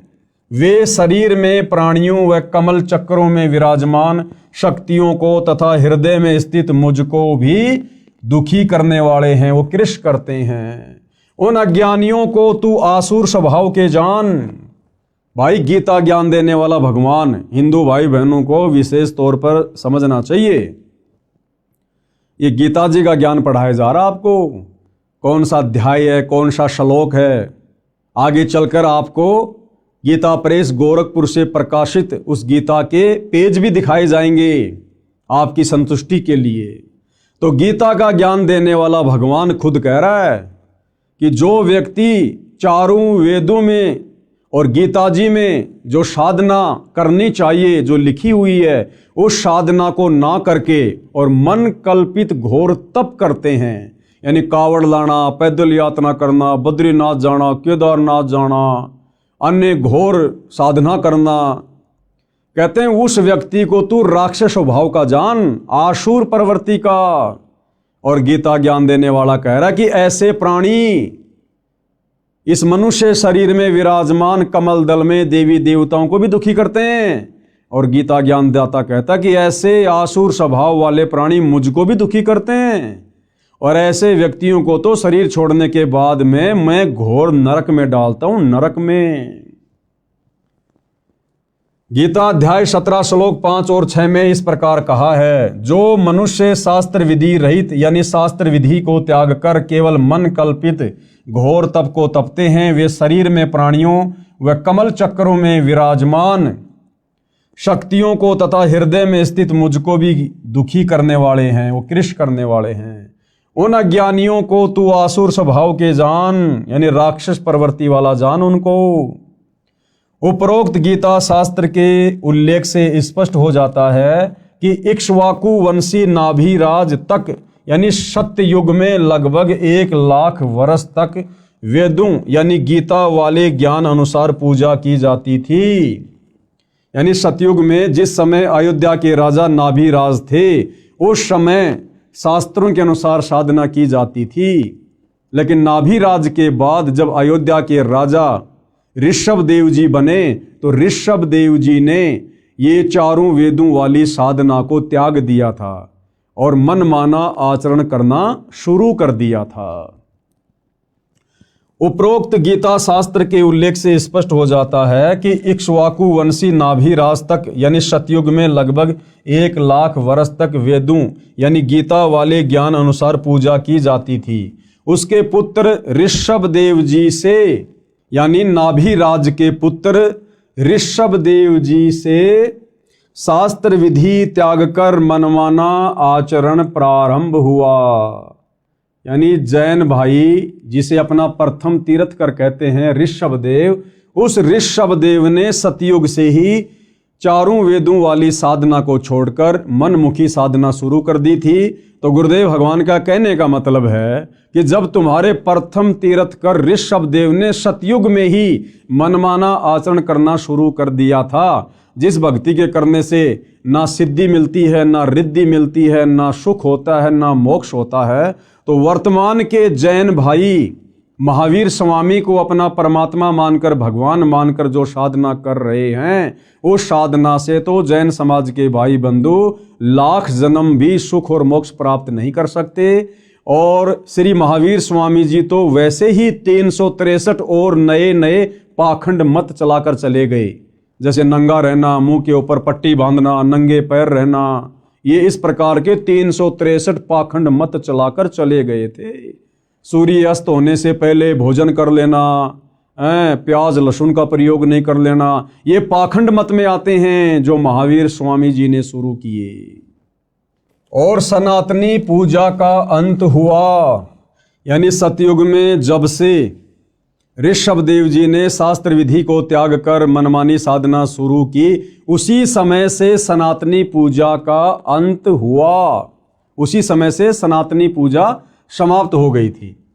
श्री ऋषभदेव जी की पूजा यानी घोर तप करना वेदों के अनुसार साधना नहीं है, इसलिए ऋषभदेव जी की भक्ति शास्त्र विधि त्याग कर मनमाना आचरण था, जिससे उनका जीवन नष्ट हो गया था। यानी ऋषभदेव जी 84 लाख योनियों में चले गए फिर गधे कुत्ते सुअर बनने के लिए, उनका मोक्ष नहीं हुआ। प्रमाण श्रीमद् भागवत सुधा सागर सुख सागर उस पुराण में इस प्रकार है। क्या लिखा हुआ है? एक समय ऋषभदेव जी मुख में पत्थर का टुकड़ा लेकर नग्न अवस्था में वन में घूम रहे थे। जंगल में आग लग गई, उस दावानल में ऋषभदेव जी जलकर मर गए। यह पौराणिक कथा है। क्या ये गति यानी मुक्ति हो गई? उसी समय से ये शास्त्र विधि त्याग कर मनमाना आचरण सब ऋषि जन करने लगे। प्रमाण के लिए किसी भी पुराण को पढ़ो, लिखा है कि उस ऋषि ने इतने वर्ष घोर तप किया, उसने इतने वर्ष तक तप किया आदि आदि, फिर वे शास्त्र विधि विरुद्ध साधक ऋषिजन अपना अपना अनुभव जो शास्त्र विरुद्ध साधना से हुआ उसका कथन करने लगे। अन्य ऋषिजन एक दूसरे की सुनकर आगे उन्हीं शास्त्रों के विपरीत ज्ञान को सुनाने लगे, जिनसे 18 पुराण बन गए। यानी सतयुग में अयोध्या के राजा ऋषभदेव जी ने चारों वेदों वाली साधना को त्याग कर जो मनमाना आचरण किया, पाखंड किया, आडंबर किया, उसको आधार बनाकर फिर आगे ऋषि मुनि साधु संत महात्माओं ने वैसी भक्ति करनी शुरू कर दी ऋषभदेव जैसी वाली। घर परिवार को छोड़कर संन्यास लेकर जंगलों में चले जाते थे, गुफाओं में रहा करते थे, घोर तप किया करते थे, जिस घोर तप को तपने के लिए गीता जी मना कर रही है। और आगे चलकर उन साधु संत महात्माओं को समाधि अवस्था में जैसा भी अनुभव प्राप्त हुआ, ये काल ऐसे सबको भ्रमित रखता है। और जैसा भी उनको अपनी भक्ति साधना से तप करने से जो भी अनुभव प्राप्त हुआ, उस अनुभव को आगे चलकर उन साधु संत महात्माओं ने आम व्यक्तियों के लिए पुस्तकों के रूप में लिखना शुरू कर दिया, जिससे 18 पुराणों की रचना हुई, 18 पुराण बने। और वही 18 पुराण आज हम हिंदू समाज के भाई बहन पढ़ रहे हैं, जिन पुराणों में गीता और वेदों के अनुसार शास्त्र अनुकूल साधना नहीं है। 90% ज्ञान इन 18 पुराणों में उन साधु संत महात्माओं का जो उन्होंने मनमाना आचरण किया, जैसा उनको अनुभव हुआ, केवल वही वर्णित है जो हमारे किसी काम का नहीं है। यानी इन 18 पुराणों में जो ज्ञान गीता और चारों वेदों से मिलता है वो सत्य है। इसके अलावा उनका जो अपना पर्सनल भक्ति अनुभव है वो हमने स्वीकार नहीं करना है। वो शास्त्र विधि को त्याग कर मनमाना आचरण है, मनमाना ज्ञान है, जिससे हमारी मुक्ति संभव नहीं है। पुराण ऋषियों के अनुभव की देन है। ये पुराण क्या है? ऋषियों के अनुभव की देन है, जिनमें सारा का सारा ज्ञान वेदों व गीता के विपरीत है। श्री ब्रह्मा जी, श्री विष्णु जी तथा श्री शंकर जी ने भी घोर तप किया, जो गीता शास्त्र के विपरीत मनमानी साधना है। अब बताओ भाई और बहनों, इसलिए सतगुरु रामपाल जी कहते हैं कि ब्रह्मा विष्णु महेश को भी संपूर्ण आध्यात्मिक ज्ञान नहीं है। ब्रह्मा विष्णु महेश भी 184 योनियों में जाते हैं, अपने कर्म का भोग भोगते हैं। इनके पास भी मुक्ति का साधन नहीं है। क्यों? क्योंकि ब्रह्मा विष्णु महेश भी शास्त्रों के विरुद्ध साधना करते हैं। इस कारण से भाई और बहनों, उस परमपिता परमेश्वर को, परम अक्षर ब्रह्म को, सत्य पुरुष को, कबीर देव को सत्य साधना बताने के लिए इस पृथ्वी पर स्वयं ही मनुष्य रूप में, मनुष्य के बच्चे के रूप में प्रकट होकर आना पड़ता है, ये ज्ञान आप और हमारे तक पहुंचाने के लिए। और हम उनके द्वारा बताए गए सूक्ष्म ज्ञान को इतना जल्दी स्वीकार नहीं करते हैं। क्यों? क्योंकि तब तक हमारे ऊपर हमारे धर्म गुरुओं के अज्ञान का बहुत गहरा रंग चढ़ चुका होता है। हम केवल उन ऋषि मुनियों के द्वारा लिखे गए पुराणों वाले ज्ञान को ही सत्य ज्ञान मानकर साधना में लगे हुए होते हैं, जिस कारण से वो सत्य ज्ञान हमें सत्य प्रतीत नहीं होता है।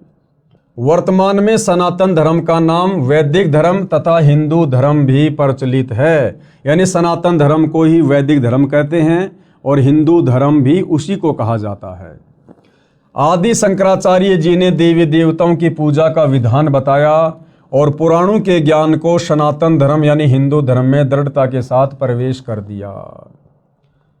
ये जो हिंदू धर्म है, इसकी शुरुआत आदि शंकराचार्य जी से हुई। आदि शंकराचार्य जी आज से लगभग 3200 वर्ष पहले हुए हैं और उन्होंने यहाँ आकर हम प्राणियों को शास्त्रों के विरुद्ध, चारों वेदों के विरुद्ध देवी देवताओं की पूजा पर आधारित कर दिया, जिस कारण से हिंदू धर्म की शुरुआत हुई। आदि शंकराचार्य जी ने देवी देवताओं की पूजा का विधान बताया और पुराणों के ज्ञान को सनातन धर्म यानी हिंदू धर्म में दृढ़ता के साथ प्रवेश कर दिया। गीता अध्याय 4 श्लोक 1 और 2 को फिर पढ़ते हैं, जिनमें गीता ज्ञानदाता ने अर्जुन से कहा है कि मैंने इस योग यानी गीता वाले वेद ज्ञान को, क्योंकि श्रीमद् भगवत गीता चारों वेदों का सार है यानी संक्षिप्त रूप है, इस तथ्य को पूरा हिंदू समाज मानता है। तो गीता ज्ञानदाता ने क्या कहा कि ये गीता वाला ज्ञान, चारों वेदों वाला ज्ञान, सबसे पहले मैंने किसको कहा? सूर्य से कहा था। सूर्य ने अपने पुत्र वैश्वत यानी मनु से कहा और मनु ने अपने पुत्र इक्ष्वाकु से कहा। गीता अध्याय 4 श्लोक 1 में इसका वर्णन है। हे परंतप अर्जुन, इस प्रकार परंपरा से प्राप्त इस योग यानी ज्ञान को यानी गीता उर्फ वेद ज्ञान को राज ऋषियों ने जाना। किसने जाना? इन राज ऋषियों ने जाना। मनु जैसे ने, वैश्वत जैसे ने, इक्ष्वाकु जैसे ने, ये राजाओं के दरबार में रहा करते थे, उनके धर्मगुरु बनकर, राजगुरु बनकर। तो गीता ज्ञान देने वाला भगवान कह रहा कि हे अर्जुन, इस प्रकार इस ज्ञान को इन राज ऋषियों ने जाना।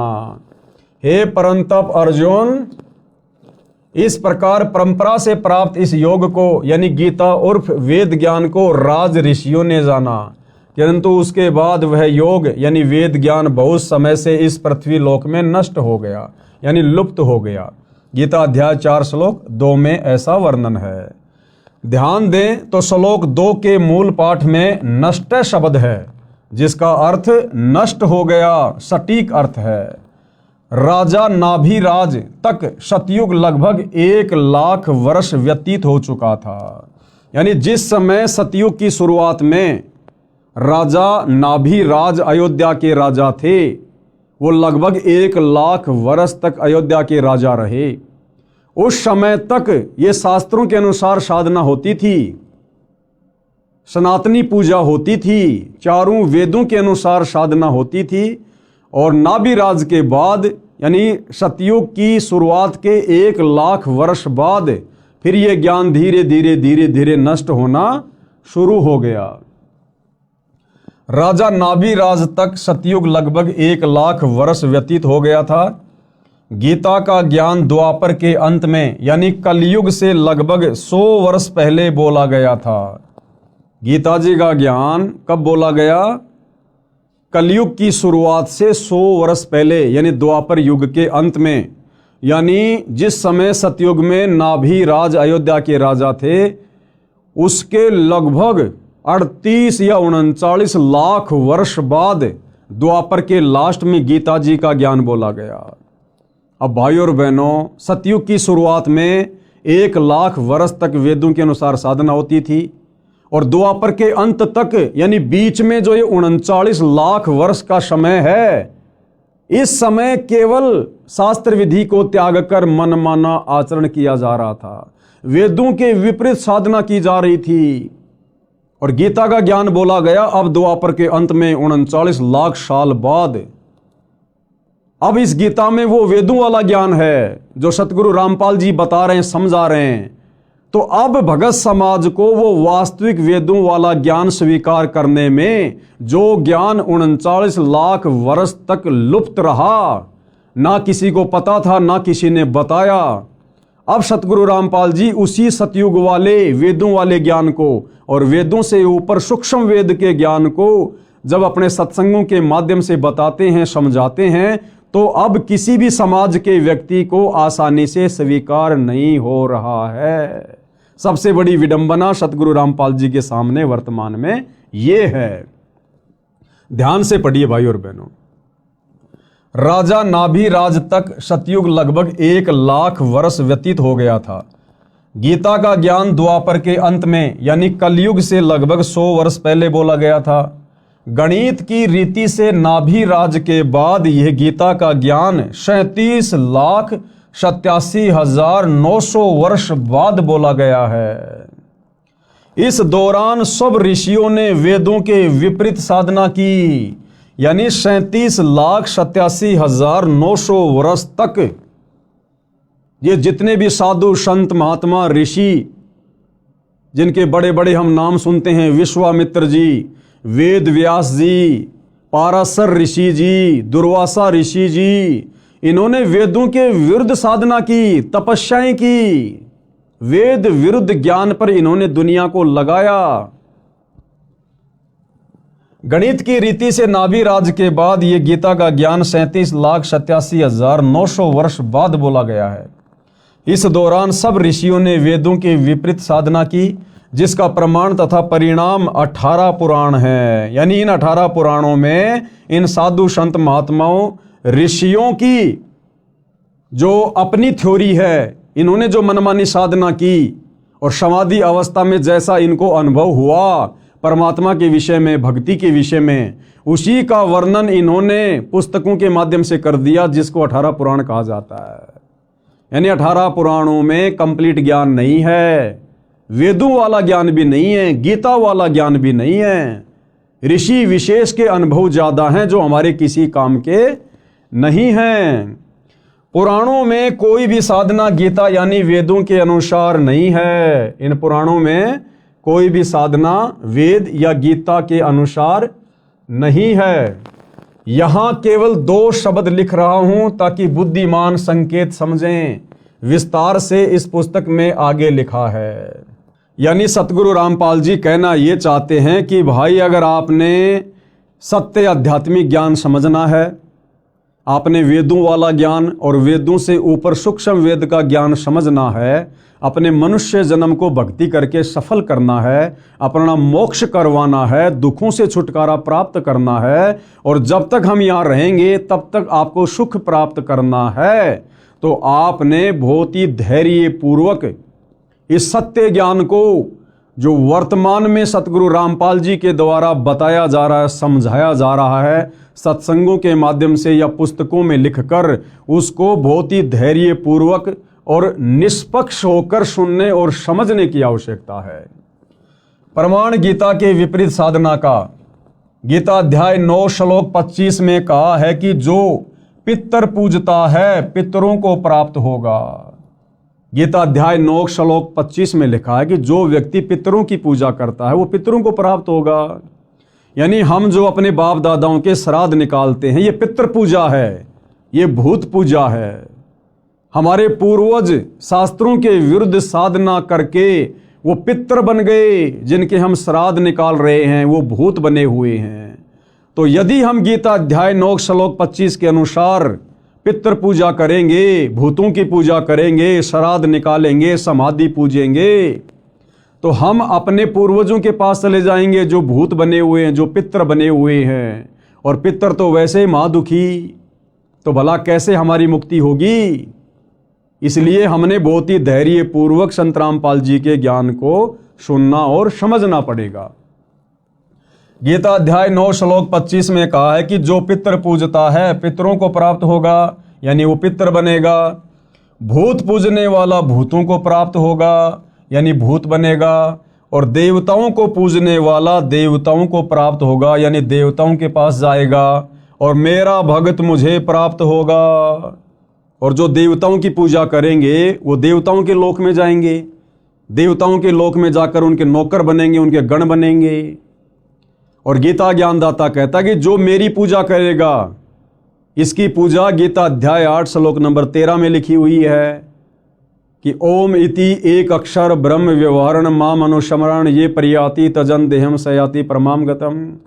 कि भाई अर्जुन, मुझ ब्रह्म की साधना का एक ओम मंत्र है, और जो व्यक्ति अंतिम श्वास तक ओम नाम की साधना विधिवत करता है मर्यादाओं में रहकर, शरीर छूटने के बाद वो मेरे ब्रह्मलोक में आता है। और गीता अध्याय 8 श्लोक नंबर 16 में ब्रह्म कह रहा है कि मेरे लोक में आने वाला भी वापस नीचे जाता है, नरक भोगता है, 84 में जाता है। यानी पूर्ण मुक्ति ब्रह्म के ब्रह्मलोक में भी नहीं है। देवताओं को पूजने वाला देवताओं को प्राप्त होगा, यानी देवताओं के पास जाएगा। और गीता ज्ञान देने वाला कह रहा है कि मेरा भगत मुझे प्राप्त होगा। यदि पवित्र हिंदू धर्म की पूजाओं पर दृष्टि दौड़ाई जाए, यानी वर्तमान में हिंदू समाज जो भक्ति साधना कर रहा है, हमारे ये जितने भी धर्म गुरु हैं, शंकराचार्यों से लेकर छोटे मोटे संत महंत मंडलेश्वर, ये जो साधना हमसे करवा रहे हैं, तो पता चलता है कि लगभग पूरा हिंदू समाज पितृ पूजा, भूत पूजा, देवी देवताओं की पूजा करता है, जो शास्त्र विधि त्याग कर मनमाना आचरण होने से गीता अध्याय 16 श्लोक 23 के अनुसार व्यर्थ प्रयत्न है। यानी वर्तमान हिंदू समाज में जो साधना प्रचलित है, उस साधना के करने से हमें किसी भी प्रकार से रिद्धि सिद्धि या मोक्ष प्राप्त सौपन में भी नहीं हो सकता है। सनातनी पूजा का पुनः उत्थान अब सतगुरु रामपाल जी के प्रयासों से, उनके भक्तों के द्वारा दिन रात उनकी पुस्तकों का, उनके सत्संगों का जो प्रचार प्रसार किया जा रहा है, जिस ज्ञान को आम समाज में उतारा जा रहा है, तो ये सतगुरु रामपाल जी का एक प्रयास है कि दोबारा से सनातनी पूजा का उत्थान किया जाए। यानी दोबारा से लोगों को वेदों की ओर लेकर जाया जाए। ये बाकी जितने भी लोग सनातन की बात करते हैं, सनातनी होने की बात करते हैं, सनातन का झंडा लेकर कहीं भी खड़े हो जाते हैं, रैलियां निकालते हैं, इन लोगों को तो सनातन के सह का भी ज्ञान नहीं है, सह का भी, कि सनातन होता क्या है। असल में सनातनी पूजा का उत्थान, यानी सनातन धर्म में सनातनी पूजा को सतगुरु रामपाल जी पुनः खड़ा करने में लगे हुए हैं। अब ये बात उनके सत्संग सुनने से और इन पुस्तकों को अच्छे से देखने, सुनने और पढ़ने से समझ में आएगी। सनातनी पूजा का उत्थान, मैं यानी लेखक कौन? सतगुरु रामपाल जी। मैं तथा 90% मेरे अनुयायी हिंदू हैं। हमने शास्त्र विधि रहित साधना त्याग दी, यानी जो साधना शास्त्रों में नहीं है, वेदों में नहीं है, जिस भक्ति के करने का विधान शास्त्रों में नहीं है, ना गीता में ना वेदों में, जैसे राधे राधे श्याम मिला दे, ओम नमो भागवते वासुदेवाय नमः, ये व्रत रखना, पितृ पूजना, श्राद्ध निकालना, समाधि पूजना, कावड़ लेके आना, पैदल यात्रा करना, मंदिरों को पूजना, मस्जिदों को पूजना, इस प्रकार की जो साधना है वो सतगुरु रामपाल जी के पंथ में उनका कोई भी अनुयायी नहीं करता है, क्योंकि ये सभी प्रकार की पूजा साधना शास्त्र विधि को त्याग कर मनमाना आचरण है। मैं यानी सतगुरु रामपाल जी तथा 90% मेरे अनुयायी हिंदू हैं। हमने शास्त्र विधि रहित साधना त्याग दी है, शास्त्रों को अच्छी तरह पढ़ा व समझा है, उसके पश्चात शास्त्रोक्त साधना प्रारंभ की है। कि हम लोगों ने ये देखा देखी में भक्ति शुरू नहीं की है। हम सतगुरु रामपाल जी के जितने भी फॉलोवर हैं, हम लोग कोई अनपढ़ गवार मूर्ख नहीं हैं, बहुत अच्छे पढ़े पढ़े लोग हैं। और हमने ये भक्ति साधना सतगुरु रामपाल जी से आंख बंद करके स्वीकार नहीं की है। सतगुरु रामपाल जी ने प्रोजेक्टर पर, टीवी चैनलों पर सौ प्रमाण दिए हैं, गीता से, वेद से, कुरान से, पुराण से, सभी धर्म ग्रंथों से, और साबित किया है कि जो साधना वर्तमान में उनके पास है वो पृथ्वी पर किसी अन्य साधु संत महात्मा के पास नहीं है। इसलिए हम लोगों ने अपनी आंखों से सौ प्रमाण देखकर सतगुरु रामपाल जी की शास्त्र अनुकूल सत्य साधना ग्रहण की है, जो कि सर्व शास्त्रों से प्रमाणित है। वह इस प्रकार है। गीता अध्याय 4 श्लोक 34 को भी पढ़ें, जिसमें कहा है कि उस ज्ञान को, सूक्ष्म वेद वाले ज्ञान को तू तत्वदर्शी संतों के पास जाकर प्राप्त कर। अब देखो भाइयों और बहनों, गीता का ज्ञान देने वाला भगवान, आप चाहे उसको श्री कृष्ण कहो, चाहे उसको ब्रह्म कहो, गीता अध्याय 4 श्लोक 34 में क्या कह रहा है, जिसमें कहा है कि उस ज्ञान को, कौन से ज्ञान को? सूक्ष्म वेद वाले ज्ञान को। चारों वेदों का जो पिता है, 5वां वेद सूक्ष्म वेद, गीता ज्ञान देने वाला भगवान कह रहा कि हे अर्जुन, उस सूक्ष्म वेद वाले ज्ञान को तू तत्वदर्शी संतों के पास जाकर प्राप्त कर। अब विचार करो भाई और बहनों, जब गीता का ज्ञान देने वाला भगवान अपने हाथ खड़े कर रहा है कि हे अर्जुन, उस सूक्ष्म वेद वाले ज्ञान को, उस तत्व ज्ञान को, जिससे पूर्ण मुक्ति होगी, पूर्ण मोक्ष होगा, कभी 84 में नहीं जाना पड़ेगा, उस ज्ञान को अर्जुन तू किसी तत्वदर्शी संतों के पास जाकर समझ। यानी वो वास्तविक ज्ञान, सूक्ष्म वेद वाला ज्ञान, मुक्ति का ज्ञान गीता ज्ञान देने वाले भगवान के पास भी नहीं है। अन्यथा उस ज्ञान की प्राप्ति के लिए अर्जुन को तत्वदर्शी संतों की शरण में जाने को नहीं बोलता। अगर गीता ज्ञान दाता के पास वो ज्ञान होता, अगर गीता ज्ञान देने वाला भगवान तत्वदर्शी होता, तो कह देता कि अर्जुन ले बैठ सामने, मैं तेरे को सत्संग करके सुनाता हूं वो ज्ञान। लेकिन गीता ज्ञान दाता ने स्पष्ट कर दिया कि भाई वो ज्ञान मेरे पास भी नहीं है जिससे पूर्ण मोक्ष हो जाए, पूर्ण मुक्ति हो जाए, जन्म मरण सदा के लिए समाप्त हो जाए, ये जीवात्मा मुक्त होकर सनातन परम धाम सतलोक में चली जाए। कहते हैं उसके लिए तू किसी तत्वदर्शी संत के पास जा। और भाई और बहनों, वो तत्वदर्शी संत जिसकी तरफ संकेत गीता ज्ञान देने वाला भगवान गीता अध्याय 4 श्लोक 34 में कर रहा है, वर्तमान में निसंदेह इस पृथ्वी पर सतगुरु रामपाल जी हैं, जिन्होंने चारों वेदों को, गीता जी को, कुरान, बाइबल, तौरेत, जबूर, इंजिल, हदीसें, गुरु ग्रंथ साहिब, 18 पुराण, सभी धर्मों के सभी शास्त्रों का निचोड़ निकाल के रख दिया है। जो निचोड़, जो निष्कर्ष हमारे धर्म के धर्म गुरु लाखों वर्षों से नहीं निकाल पाए, समाज को नहीं दे पाए, वो निष्कर्ष अध्यात्म का, भक्ति का इन्हीं धर्मशास्त्रों से सतगुरु रामपाल जी ने निकाल कर अपने सत्संगों में डाल दिया है, अपनी पुस्तकों में लिख दिया है। अब यदि आवश्यकता है तो उनके सत्संग सुनने की, उनके कर कमल से लिखित पुस्तकों को धैर्यपूर्वक पढ़ने की। तो क्या कहा जा रहा है? गीता अध्याय 4 श्लोक 34 को भी पढ़ें, जिसमें कहा है कि उस ज्ञान को, यानी सूक्ष्म वेद वाले ज्ञान को तू तत्वदर्शी संतों के पास जाकर प्राप्त कर।